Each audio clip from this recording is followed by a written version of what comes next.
claim the statement of the Bible because we can do a private interpretation. Kining ako mga kaigsunan nga gipabarog nga usa ka haligi nganong matuod ang simbahan tungod kay gitukod ni Kristo. Dili tungod sa pagkamabasa, dili tungod sa karakter, dili tungod sa ngan, usara ang haligi nga kung ipabarog nganong nahimong tinuod ang simbahang Katoliko way laing rason tinukod sa atong Ginoong Hesus-Kristo. Talakayan to, hindi bara-bara, katotohanan lang walang palusot. Para sa mesa ng usapan, di kami nag-aaway. Puro talakayan, hindi banggayan ng patay malisay. Aral hinahimay, parang beats na nire-replay. Truth ang target namin, hindi hypo display. Bawat teksto sinisilip, context yan di pwedeng ipinipilit. Doctrine na solid, hindi fake, hindi boses ng Diyos, di namin gustong i-credit. Doktrina flow, hasal ng pag-iisip. Salita ng Diyos, yan ang aming inisip. Uhaw sa turo, kaya kami nagdidip. Sa talakayan, truth ang pinanghahawakan. Keep it! Doktrina flow, hindi ito laro. Pag-unaway tumatagos hanggang buto. Sa bawat linya, puso ang sumisigaw. Katotohanan lang, walang bawal, walang bawas raw. May tanong, sige lapag mo, let's go. Di kami takot sa debate na may respeto. Spirito ang guide, parang beat na smooth ang tempo. Pag may liwanag, lahat ng shadow nagme-melo. Hindi kami nagmamarunong nag-aaral lang. Pag may gap sa mind, Diyos ang pumuno niyan. Ang Iglesia ng Diyos mula Espanya papuntang Pilipinas. Dapat malinaw yan. Hindi kompetisyon, hindi kami nagra-rhyme para lang manalo. Puso ang puhunan, hindi bara-bara ang palo. Truth ang goal, yan ang tunay na trono. Doktrina flow, hasal ng pag-iisip. Salita ng Diyos, yan ang aming inisip. Uhaw sa turo, kaya kami nagdidip. Sa talakayan, truth ang pinanghahahakan. Keep it, doktrina flow, hanggang dulo go. Liwanag ang bit-bit, hindi ego. Sa doktrinal na usapang totoo. Kapila ang foundation of the truth is the church, and the Catholic Church is the church founded by Jesus Christ. Then, asay inyong pilion.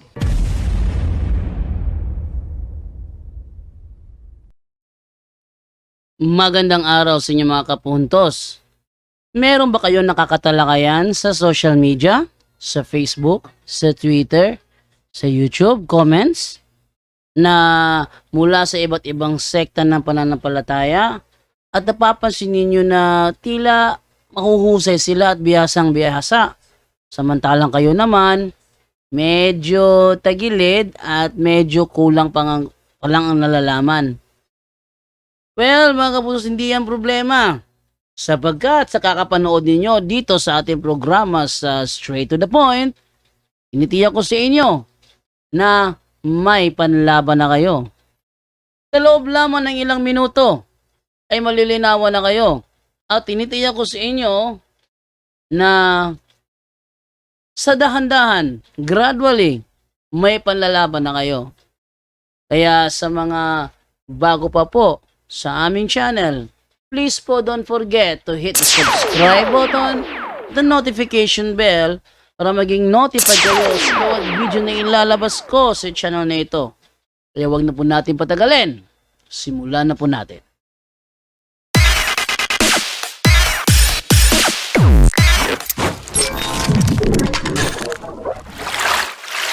Okay, magandang gabi po sa inyong lahat at sa pagkakataong ito may tampok po akong video sa inyo. Ito po ay nangyari po kahapon sa hapon, no? Nung biglang may tumawag sa akin at nag-angas. Medyo na ano lang ako nung una kasi nung tumawag siya, yung mga ano ko dito, mga recorder ko dito, wala, hindi naka-on, kailangan pang i-charge, sabihin na bigla ako nung tumawag siya. Kaya yun na nga nangyari. Pero nung ako'y nakapag assemble na ng mga kailangan ko dito para ma-record yung call namin, doon na ako naging okay kasi at least na-record ko kasi nung panahon yun tumawag siya, biglaan Kala ko sino nagtatanong yung paligipagsubukan. Hindi, wala akong magamit kasi itong cellphone ko kasi gamit kasi is Reno 10. Wala siyang call recorder. Maganda sana kung may call recorder ang Reno 10. Kaso walang call recorder eh. Kaya yun, medyo naalibadbaran ako nung una niyang call. Dahil nagkipagtalakayan, wala akong na-live, wala akong na-record. Yun. Kaya nung na-set up ko na, tinawagan ko siya uli at nakipagtalakayan ako sa kanya, continuation, doon na siya na kaipit-ipit at humanap ng paraan para makatakas sa kanyang pagkalubog sa Kumunoy. Pero hindi ko kilala kung anong pangalan to kasi hindi ko naalala yung pangalan niya. Ganun pa man, nabanggit ito yung kanyang pangalan. Tinanong ko siya yung pangalan niya eh. Hindi ko lang matandaan. Ito po yung nangyaring talakayan sa aming dalawa. At hindi po siya natuloy kasi naputol. Sabi ko tatawag ko sa kanya mga alas 4 pero hindi ko nagawang tawagin dahil very busy talaga yung aking oras, no? Dami ko kasing ini-edit eh, no? Kaya hindi ko na natawagan uli. Pero kung sakaling tatawag siya para makipagsubukan, open pa rin tayo. Okay? So, ating silipin ngayon dito sa natin sa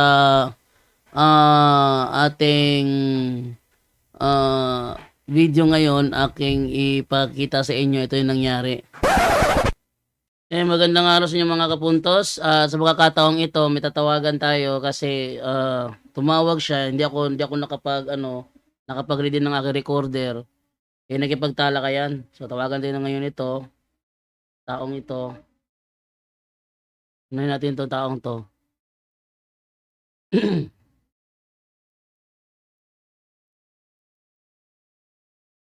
Yan natin. Tama ng ugali nito.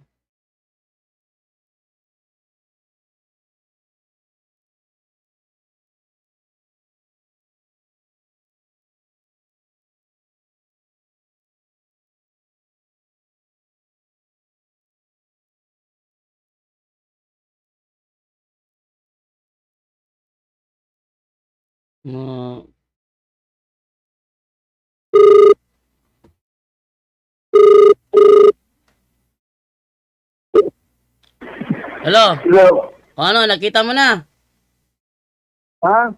Nakita mo na?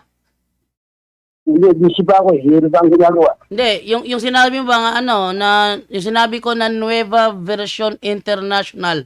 Nakita mo na? Yung panakita, may ginagawa pa akong kasalukuyan. Next time bro, magtanong ka bro, pag sinagot ka na, wag mo nang hanapan ng mali ha. Hindi ko napan ng mali. Siyempre, tatanungin yung susunod, tanong ng mga... Sige. Anong follow-up tanong mo doon? Binigay ko ng talata bro. No, hindi, magtatanong lang. Hindi man nagsabi na. Kasi kung nagsabi ng Katoliko, ipasunod sa gusto nila. Bro, hindi bro, mali ka bro. Bro, ganito yan bro. Ang Santo Niño sa Lucas 1:35, kung babasahin mo yan sa Magandang Balita Biblia, ang sabi diyan banal na bata. Oo. Ngayon, yung banal na bata, ano yung sa Spanish, bro? Oo. Ang sa Spanish yun. Banal na bata. Ano sa Spanish yun? Kasi, ang sabi diyan kasi, ang sabi sa Lucas 1:35 kasi, yung bata na sa napupunan ni Mama Mary ay tatawaging, yung banal na bata na nasa sinapupunan ni Mama Mary, tatawaging anak ng Diyos. Yun ang sabi doon. Yung banal na bata. Wait lang bro. Magkaliwanagan tayo. Yung banal na bata, ano sa Spanish yun kung tutol ka sa Santo Niño?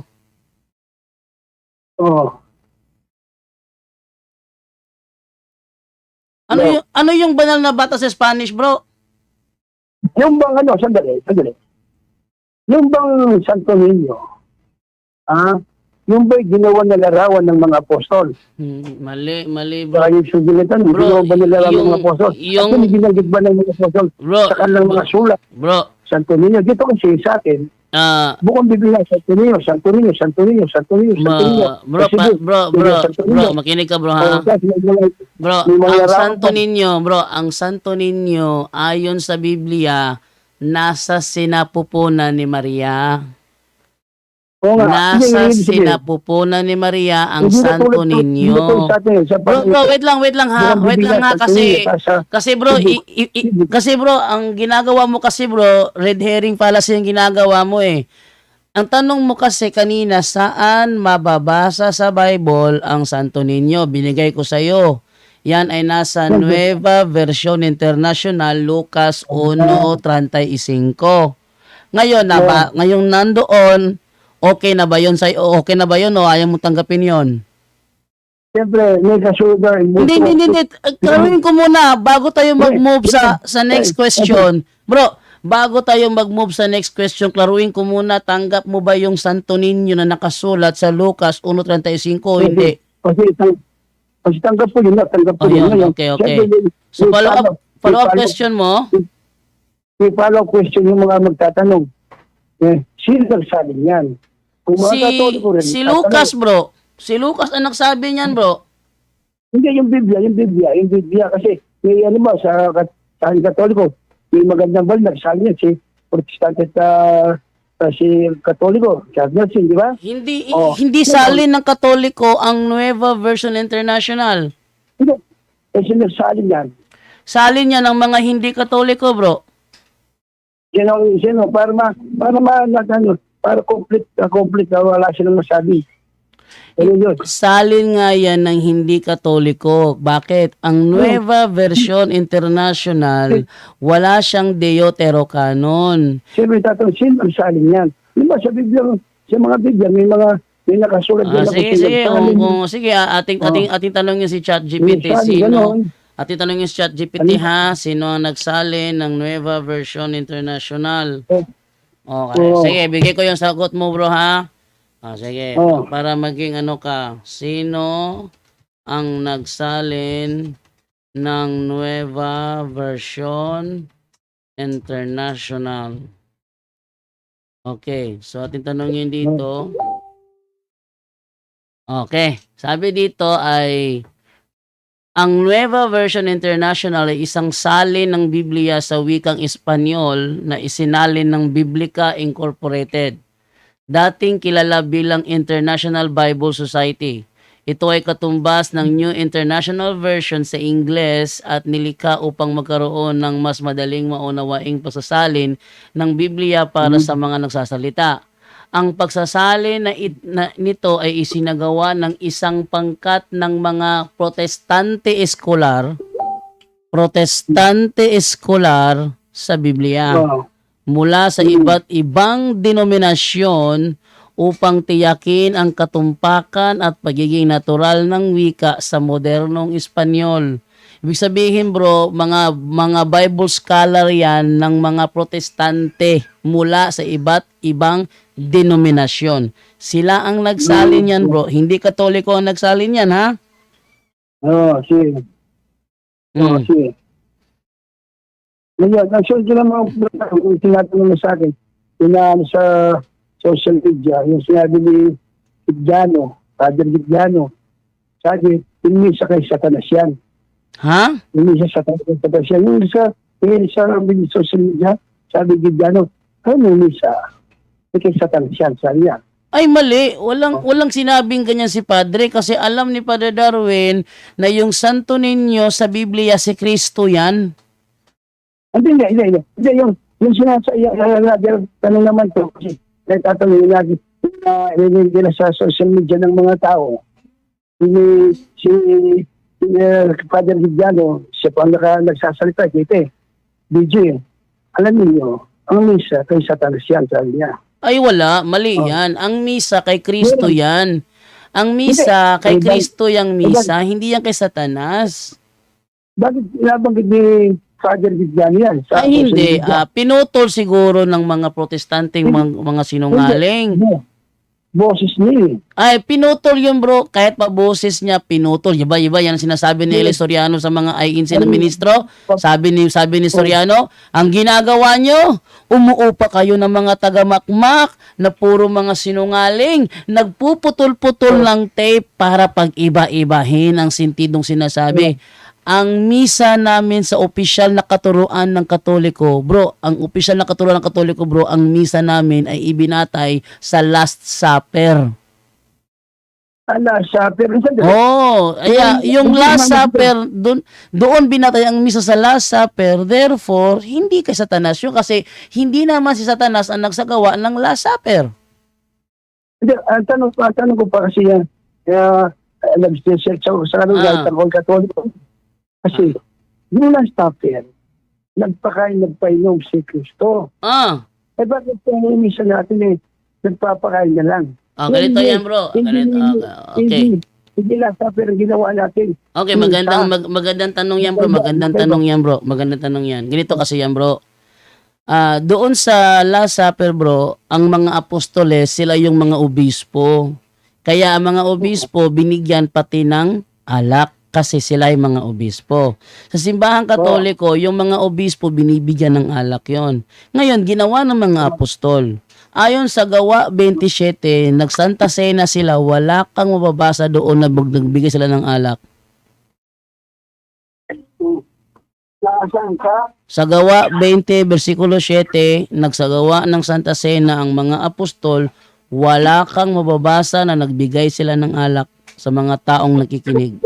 Kasi nabasa ko noon, nag-search ako doon sa Mateo, 26 ba yun?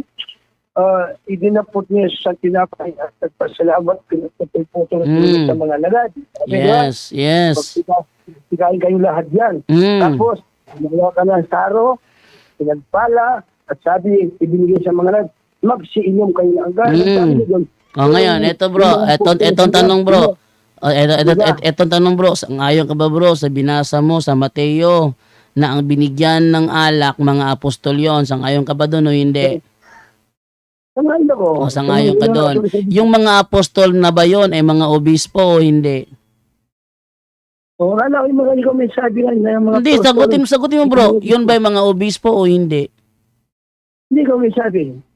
Sige. Sa sino ang tinutukoy sa Gawa 20:28 na ginawa kayo ng Espiritu Santo na mga obispo? Yun ba yung mga apostol sa tinutukoy doon o hindi? Upang pangalan ang iglesia. Hindi. Bro, wag kang lumiko bro kasi hindi tayo masisettle pag umiiwas ka eh. Sa Gawa 20:28 may sinabi doon, ginawa kayo ng Espiritu Santo na mga obispo. Sino ang tinutukoy sa Gawa 20:28 na ginawa ng Espiritu? So sangayon ka ng mga apostoles sa Last Supper, mga obispo 'yon. Okay. Ngayon, saan mo nabasa na sa mga ordinaryong tao tuwing Santa Cena nagbigay ng alak? Sang talata yun? Sinabi ni Apostol Pablo sa gawa sa Corinto, kung anong tinanggap po sa Panginoon, ang binibigay sa inyo. Saan doon bro? Saan sa unang Korinto? Wait lang ha. Saan sa unang Korinto nagbigay si Apostol Pablo ng alak? Kasi sabi niya, kung anong tinanggap bro, makinig ka bro. Ulitin ko tanong ko ha. Saang talata sa unang Korinto na ginamit mo na si Apostol Pablo nagbigay ng alak sa mga tao? Yung sinabi ko, kung ano tinanggap ko sa kanya, ibinibigay ko sa inyo. Siya nagpakain at nagpainom. Asa nga doon bro, sinalaysay ni Apostol Pablo kung ano ang nangyari sa Last Supper, sinalaysay. Hindi yun ang tanong ko. Hindi yun ang ano bang gusto mo bro? Diskusyon ang gusto mo o magtatanong ka? Eto na nga, klaruhin nga natin. Kasi, klaruhin nga natin, bro. Klaruhin natin ba? Yung 2028, hindi kausap doon. Yung hindi sa Last Supper yun. Hindi Last Supper yun. Ay, nako, ano ba naman to? Ang ginamit ko, ito talaga itong mga protestante, nagfi-feeling magaling, wala namang alam. Itong mga protestanteng ito, ba't pa kayo magpapapiling magaling? Wala naman kayong alam? Sana kung magpapiling magaling, ipakita nyo na may alam kayo. Hindi yung piling magaling, wala namang alam. Pangit naman tingnan yun. Oh, atin paano yun to? Makasasagot ba to? Gusto mo diskusyon? Sige, diskusyon tayo. Hello, bro. Hello, bro. No. Ano nga yung pangalan mo, bro? Rene. Rene? Rene Gitgano. Parehas ko siya, no? Parehas ko si Gitgano.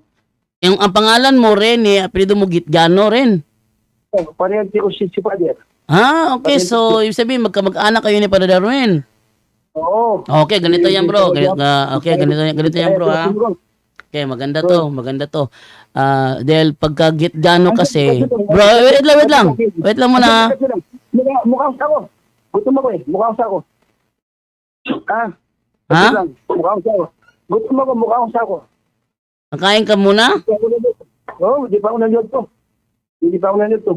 So, anong oras ka bakante, bro? Pwede ka tawagan, bro. Oo. Niya pa siguro. Niya pa mga gabi siguro. Ay, mamayang gabi. Wala kami, may live kami mamayang gabi eh. So, sige ako na lang matawag sa inyo. Pagkano? No? Ha? Yung matawag sa inyo. Ako na lang matawag sa inyo. Hindi nga pwede, bro, kasi nasa live tayo mamayang gabi. May testimony mamayang gabi, so hindi kami available for talakayan. Ay, ako yun na lang. Hindi. Anong oras ka matapos kumain ng tanghalian? Anong oras? Mga ano siya, madyo to sa ako doon karoon. Mga 10 minutes po niya, siyempre magpahuli-huli sa ako.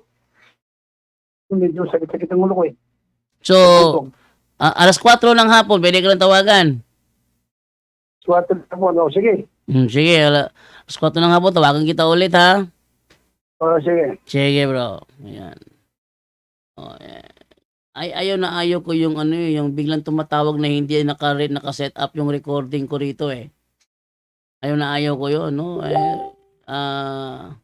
Parang inaandaran ako ng ng hindi maganda kung pag tinatawagan ako na hindi naka-set up yung recording ko.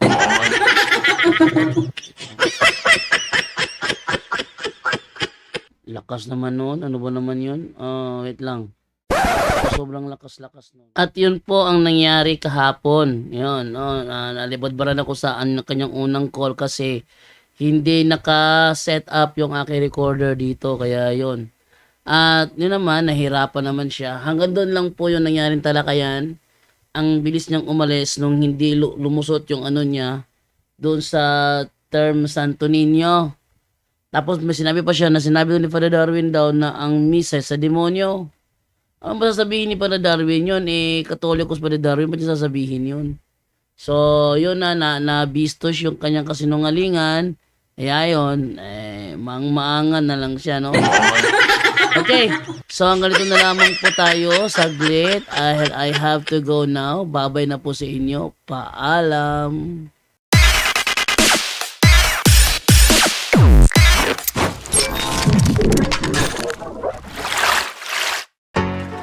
Anyone can claim the statement of the Bible because we can do a private interpretation.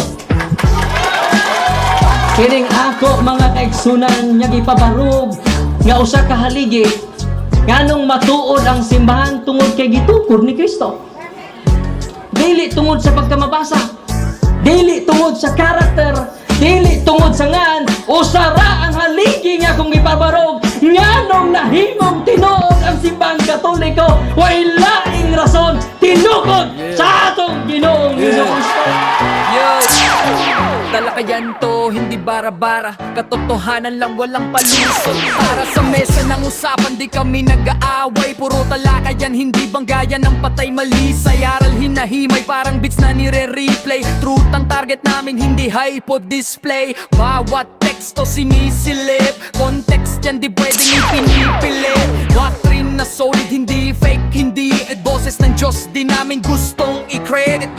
Doktrina flow, hasal ng pag-iisip, salita ng Diyos, yan ang aming inisip. Uhaw sa turo, kaya kami nagdidip sa talakayan, truth ang pinanghahawakan. Keep it! Doktrina flow, hindi ito laro. Pag-unaway tumatagos hanggang buto. Sa bawat linya, puso ang sumisigaw. Katotohanan lang, walang bawal, walang bawas raw. May tanong, sige lapag mo, let's go. Di kami takot sa debate na may respeto. Espiritu ang guide, parang beat na smooth ang tempo. Pag may liwanag, lahat ng shadow nagme-melo. Hindi kami nagmamarunong, nag-aaral lang. Pag may gap sa mind, Diyos ang pumuno niyan. Ang Iglesia ng Diyos mula Espanya, papuntang Pilipinas. Dapat malinaw yan. Hindi kompetisyon, hindi kami nagrarime para lang manalo. Puso ang puhunan, hindi bara-bara ang palo. Truth ang goal, yan ang tunay na trono. Doktrina flow, hasal ng pag-iisip, salita ng Diyos, yan ang aming inisip. Uhaw sa turo, kaya kami nagdidip sa talakayan, truth ang pinanghahahakan. Keep it, doktrina flow, hanggang dulo go. Liwanag ang bit-bit, hindi ego. Sa doktrinal na usapang totoo, The pillar and foundation of the kami ang truth bida. is the church, and the Catholic Church is the church founded by Jesus Christ. Then, asay inyong pilion.